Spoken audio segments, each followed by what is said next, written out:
09, Chapter 9, Back on the Row. When our flight landed in LA, Trina went back to the apartment and I went to Shug's place. He and I sat and talked for a long time. I don't think Shug really knew exactly what to say, but he kept talking to me anyway. Every time he'd speak, it would take me back to my mother. I would just sit there and cry. Even he was fighting back tears. The support he gave after I lost my mother helped to cement our relationship. That's when Shug really took me under his wing. We talked about Shorty's disappearance and how he made off with 125 kilograms.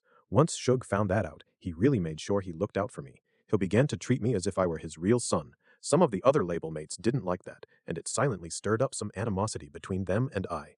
Later on that day, I went to Can-Am Studios to finish the song that Kevin Lewis and I had been working on before I left. I'll Be There was a song about loving someone, but having to let them go. This time when I sang, my pain and passion were more evident than ever. Before I'd left, I was just a kid who hadn't experienced much, but now I was becoming a man and a father in a world without my precious mother. I put all my emotion into that song. After my mother's passing, I became more passionate about my craft. Music was healing. I knew that my mother would have wanted me to sing as hard as I could. As I sung in the studio, I would have visions of my mother pointing to the floor or ceiling to tell me to sing high or low. I had to do it. As the weeks passed, Trina's contractions began to become persistent, and the false alarms continued. On March 4th, it was finally the real thing. The contractions were coming closer together. At about 10 p.m., Trina's water broke. I anxiously paced the floor, nervous and not sure what to do. Once I finally put her in the car, we drove from the valley to Cedars-Sinai Hospital. It was the hospital that all the people with money went to. I thought I was bawling, so I was taking Trina to the place the stars gave birth. But while we had money and other stuff, we didn't have insurance, and Cedars-Sinai was quick to direct us to the nearest county hospital. We got back in the car and drove back to the valley, all while Trina was still in labor. I called everyone I knew in LA to get help finding a hospital. One of my homies told me to go to a hospital in Sylmar. He assured us that we wouldn't have any problems there. By the time we got there, I had to go in to get someone to help us. When they came out and saw that she was in labor, they immediately rushed her into labor and delivery. We sat all night waiting for her to have the baby. At the break of day, the contractions were even closer together, but not close enough for her to deliver. They decided to induce her labor. While we were waiting for Trina's labor to progress, I got a call from my boy Darius telling me that he was downstairs. I told him the room number, and he came up immediately. Darius and I sat by the bed, counting the time in between the contractions. By the time the midwife came in to tell us that it was time, Trina was hollering and screaming. The pain had gotten so bad that she actually turned the midwife from one side of the room to the other. When the midwife got off of the floor, she walked out and left Darius and I in the room with Trina. It was the craziest thing.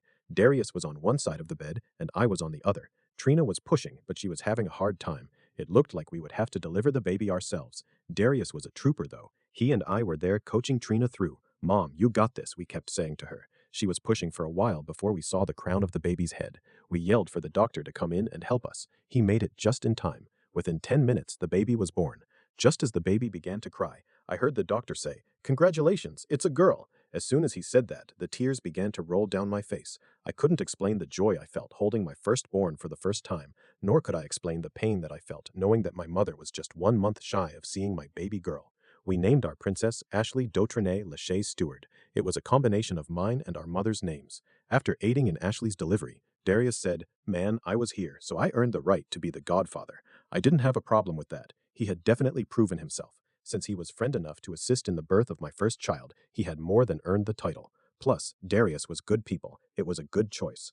3 days later, Darius called me at the studio and asked me to meet him at my spot. Man, I got to my house and Darius jumped out the car. His back seat was full of stuff for Ashley. When he popped the trunk, and that was full too. "Come on, man, and help me take this up," he said to me. I gotta get back to the set. He was passionate about his godfather role, and this further confirmed that he was the right choice. I was excited to bring my daughter home, but not so happy with our location. Before the baby was born, I had moved Trina from the hotel to an apartment. Our place was super nice, but it was in a horrible neighborhood, and I didn't feel safe living there. Shug had no idea we were living in Van Nuys. When he found out, he quickly found another place for us to live. But first, I had to go check it out to see if I liked it. Once again, I called my homie, Young Buck, and we went to check out the home. It was a beautiful resort-like property. I didn't care how it looked on the inside. I was ready to move in that day. I called Shug and told him that I wanted to move in immediately. Shug had the place furnished, and a few days later, the office hired a nanny. Things were getting better by the day. Chapter